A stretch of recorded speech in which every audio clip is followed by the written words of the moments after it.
वालेकुम, मैं हूं रजा मेकन। आप देख रहे हैं IRK न्यूज़। आइए जानते हैं कुछ ताज़ा तरीन अपडेट्स सदीक जान साहब से। जिस तरह से मैं आपको मुसलसल अपडेट कर रहा हूं कि तहरीक इंसाफ की एक्टिविटीज़ बहुत ज़्यादा हो गई हैं, और मैं इसलिए इन चीज़ों को रिपोर्ट कर रहा हूं क्योंकि आप मेन स्ट्रीम मीडिया पर देखेंगे कि मेन स्ट्रीम मीडिया पर एक ही इशू हाईलाइट हो रहा है, और वो इशू ये हाईलाइट किया जा रहा है कि तहरीक इंसाफ के अंदर लड़ाई हो गई है। सेक्रेटरी जनरल और चेयरमैन तहरीक इंसाफ बैरिस्टर गौहर अली खान साहब वो आमने सामने हैं, और पूरे चैनल्स के ऊपर सिर्फ बात इस लड़ाई के ऊपर हो रही है। अच्छा, इसमें कोई दूसरी राय नहीं है कि तहरीक इंसाफ के अंदर इख्तिलाफात बहुत शदीद हैं। इसमें भी कोई शक नहीं है कि तहरीक इंसाफ की अंदरूनी लड़ाइयाँ इस हुकूमत को जो है वो जवाब फराहम कर रही हैं कि वो प्रोपेगेंडा करें, वो नैरेटिव बनाएं।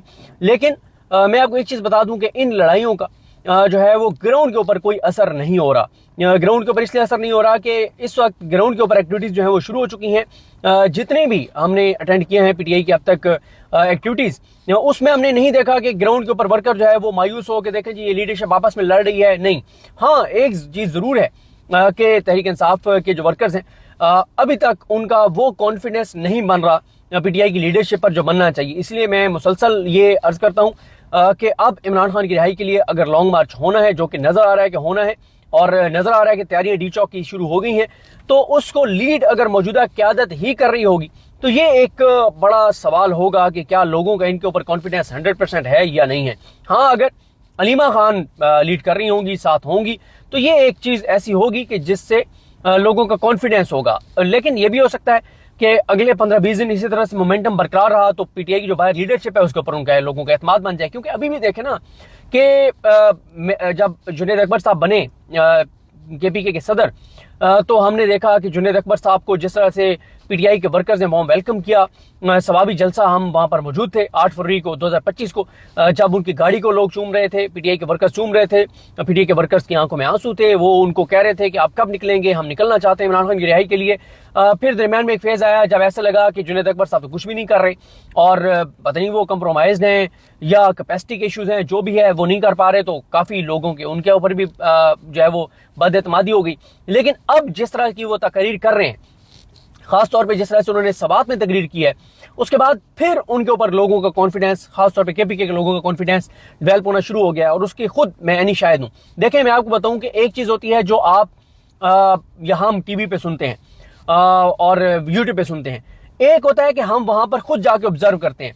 जब तक आप खुद वहां पर मौजूद ना हो तो आप एक्चुअल सूरत हाल का अंदाजा नहीं कर सकते। आपको एक्चुअल सूरत हाल उस वक्त पता चलती है जब आप खुद ग्राउंड के ऊपर मौजूद होते हैं। तो सवात की एक्टिविटी हमने अटेंड की, पिशावर की एक्टिविटी हमने अटेंड की। ग्राउंड रियलिटी ये है कि KPK के अंदर लोगों के अंदर बहुत ज्यादा तशवीश है कि कहीं दोबारा ऑपरेशन शुरू हो जाए, उसके लिए फिक्रमंद है, और उसी ऑपरेशन को, मुमकिन ऑपरेशन को रुकवाने के लिए वो तहरीक इंसाफ और इमरान खान के साथ खड़े हैं। उनको पता है कि अगर कोई लीडर इस तरह की किसी चीज को रुकवा सकता है तो वो इमरान खान है। अच्छा, मैं हैरान हूं वैसे KPK में बड़ी एक इस वक्त आप ऐसा समझें कि मौका था ANP के लिए, जमात इस्लामी के लिए या मौलाना फजल रहमान साहब के लिए कि वो ग्राउंड के जो जज्बात हैं उसको कैश करते, उनकी तर्जमानी करते, उनकी आवाज़ बनते, और उनके नुमाइंदे बनते, और अपनी एक सियासी साख को बहाल करते, अपने वोट बैंक को बहाल करते, लोगों को साथ मिलाते। लेकिन मैंने ग्राउंड पर जाकर देखा है ये जमातें मुकम्मल तौर पे नाकाम हो गई हैं, जो PTI की अपोजिशन जमातें। हालांकि उनके पास बेस्ट चांस था कि वो एक्टिव होते, कहते हैं कि जी PTI, मतलब इल्जाम ही लगाना है ना, कि आप इल्जाम लगाते हैं कि PTI गवर्नमेंट में है, ये कर रहे हैं, वो कर रहे हैं, ये गलत झूठ बोल रहे हैं। आपने मतलब आप अवाम के जज्बात की तर्जुमा नहीं करते, चाहे PTI पे इल्जाम लगाते। लेकिन ग्राउंड पे यानी KPK में हुकूमत भी PTI की है, अपोजिशन भी PTI की है। देखे ना कि मिनरल्स वाले बिल के ऊपर हुकूमत जो KPK की है उसने थोड़ा सा उसको डिफेंड करने की कोशिश की उस कानून को, लेकिन PTI ही अगेंस्ट खड़ी हो गई, और लोग जो हैं वो जो PTI के लोग उसके अगेंस्ट खड़े हो गए, उनके साथ खड़े हो गए। तो कहने का मकसद ये है कि इस वक्त KPK के अंदर जो है ना वो PTI ही है, क्लीन स्वीप है, उसका कोई अपोजिशन जमात अपनी जगह नहीं बना पा रही। अब आप एक चीज देखें, जिस तरह से मैं आपको अर्ज कर रहा था कि एक्टिविटीज बहुत ज्यादा हो गई हैं PTI की। कैसे ज्यादा हो गई हैं मैं जल्दी आपको बता देता हूं, इससे आपको अंदाजा होगा कि पेशावर से लेके वाशिंगटन तक हर जगह PTI की जो है वो इस वक्त एक्टिविटीज हो रही हैं। और अभी ये सारी मैं अभी भी आपको नहीं बता पा रहा, जब आप ट्रैवल कर रहे होते हैं बहुत सारी चीजें आपसे मिस हो जाती हैं, आप उस तरह से कवर नहीं कर पाते। अब आप देखें कि 6 अप्रैल से मोमेंटम शुरू हुआ था।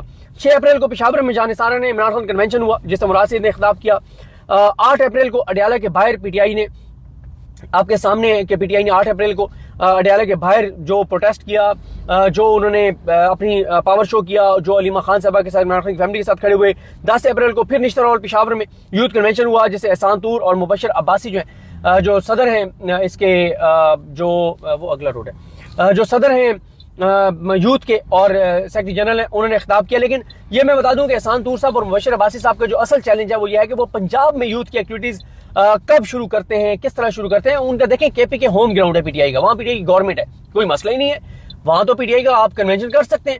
आप जिस शहर में, जिस तहसील में, जिस गांव में कहें वहां पे आप यूथ कन्वेंशन कर सकते हैं, बगैर इनोस के कर सकते हैं। तो मसला तो यह है कि पंजाब में क्या करते हैं। असल जो यूथ के इम्तिहान है, जो एहसान तूर साहब का और मुबशर अब्बासी साहब का, जो यूथ के नुमाइंदों का जो असल इम्तिहान है वो है कि पंजाब में आप क्या करते हैं। केपीके में तो कोई मसला नहीं, आप जब जाएंगे वो आपको वहां वेलकम कहेंगे, आपको सरांखों में बिठाएंगे। यूथ अभी तक पंजाब में मुझे उतनी एक्टिविटीज उस लेवल की नजर नहीं आ रही कि जो यूथ कर रही हो, आईएसएफ कर रही हो, वो नहीं है। केपीके में खास एक्टिव है यूथ भी, आईएसएफ भी, और उनका आपस में कंपटीशन भी है, तो ये एक बड़ी चीज है। उसके बाद गो के पंजाब में एक्टिविटीज शुरू हो गई हैं। मसलन आप देखें कि लाहौर हाई कोर्ट में जब ये समाअत थी इमरान खान साहब की 9 मई वाले केसेस की, उसमें एमपीएस की बड़ी तादाद गई, और जब से अली हमजा साहबा बनी है चीफ ऑर्गेनाइजर, तो हमें पंजाब खासी एक्टिव नजर आता है। बल्कि आप कल देखें, कल मेजर रिटायर्ड जफर गोंदल साहब जो मंडी बहाउद्दीन से हैं, उन्होंने जिस तरह से जीटी रोड पर रैली निकाली गुजरात तक, और जिस तरह से वहां पे हमारे दोस्त हसनैन रफीक ने दिखाया जो अवामी एहसास और जज्बात थे, तो खौफ के बुत तो पाश पाश हो रहे हैं। अब देखें ना कि अगर मेजर जफर इकबाल गोंदल साहब वो इतनी बड़ी रैली कर सकते हैं, तो इससे एक नफ्सियाती बर्तरी भी हासिल होती है। नफ्सियाती बर्तरी आपको हासिल होती है कि आपने कर दिखाया है, खौफ के बुत टूट रहे हैं पंजाब में। तो कल जो रैली की है मेजर साहब ने, गोंदल साहब ने, वो बहुत इंपॉर्टेंट थी कि जीटी रोड के ऊपर आप एक्टिविटी कर रहे हैं, दिन दिहाड़े कर रहे हैं, पूरी कुव्वत के साथ कर रहे हैं, नौजवानों के साथ कर रहे हैं, तो इससे पीटीआई को पूरे पंजाब में जो है वो फायदा होगा। इसी तरह से पीटीआई ने असम्बली के अंदर, कौमी असम्बली में जो एहतजाज था, जो इजलास था, उसमें एहतजाज किया। मतलब आप देखें कि अब मियां नवाज शरीफ वहां पे गए, वहां पे लंदन पहुंचे हैं, वहां पे पीटीआई ने दोबारा वो शायान और सारा गिलगिती और उन सारों ने वहां पे प्रोटेस्ट शुरू कर दिया है, वहां पे उन्होंने माहौल गरमा दिया है। यूएस में कन्वेंशन हुआ है, जिसको हमारे दोस्त उमर जट साहब आजकल वो यूएस में हैं, और वो मैं कह रहा था रिजवान गलजई साहब को और जुबैर अली खान साहब वगैरह को, क्योंकि वो 3 के नाम से उनका बड़ा जबरदस्त प्लेटफॉर्म है, तो मैंने उन्हें कहा कि अब आप ऑफिशियली अनाउंस कर दें कि 3 की एक ब्रांच है वो अमेरिका में भी है, क्योंकि वो जिस तरह से कई प्रोडक्ट्स के, वो कई ब्रांड्स, कई दुकानों का लिखा होता है ना कि हमारी कोई और ब्रांच नहीं है, तो मैंने कहा आप बताएं कि आपकी एक ब्रांच है अमेरिका में। और हमारे दोस्त उमर जट बहुत जबरदस्त रिपोर्टर हैं, लाइक रिपोर्टर हैं, बड़ी उन्होंने यहाँ पे काम किया पाकिस्तान में, अब वो यूएस में, और खासे वो शुरू कर रहे हैं वहाँ पे ओवरसीज पाकिस्तानियों के साथ इंटरव्यूज और वहाँ की एक्टिविटीज़, और उसको वो कवर करेंगे और बहुत जानदार अंदाज में कवर करेंगे, क्योंकि उनका खासा एक्सपीरियंस है पाकिस्तान में जर्नलिज्म का और रिपोर्टिंग का। फिर इसी तरह से यूके में अब वो शायद प्रोटेस्ट हो गया, नहीं हो गया, एक उनका था, उन्होंने करना था। फिर इसी तरह से लाहौर में आप देखते हैं, आप चाहे शेख इम्तियाज साहब जो हैं, उनकी आप एक्टिविटीज़ देख लें, जो और रिपोर्ट करती रहती हैं, आयशा भुट्टा अपने ट्विटर पे बताती रहती हैं, अवैस यूनुस की आप एक्टिविटीज़ देखें, आप अब्दुल करीम खान साहब की देखें, आप मेहर शराफत साहब की देखें। अब ये तो कुछ नाम मैंने आपको लिए, बाकी नाम आपको बखूबी पता होंगे, मैं सारे नाम नहीं ले पा रहा। तो ये लाहौर में बहुत ज़्यादा इन्होंने एक्टिविटीज़ की हैं, अभी एक कन्वेंशन इन्होंने किया है, तो बहुत ज़्यादा एक्टिविटीज़ जो हैं वो हुई हैं लाहौर में। और लाहौर की इन ये 5 नाम तो मैंने लिए ना, शेख इम्तियाज साहब का, अब्दुल करीम साहब का, मेहर शराफत साहब का, अवैस यूनुस साहब का, और अवैस यूनुस साहब और आयशा भुट्टा, और बाकियों को भी मैं बाकियों के नाम नहीं ले पा रहा, लेकिन उनका भी बहरहाल बहुत से लोगों का क्रेडिट है। तो नाज़रीन, ये थी आज की ताज़ा तरीन अपडेट्स जो आपने जानी सदीक जान की ज़बानी। इसी के साथ अपने मेज़बान रज़ा मेकन को इजाज़त दीजिए। अल्लाह हाफिज़।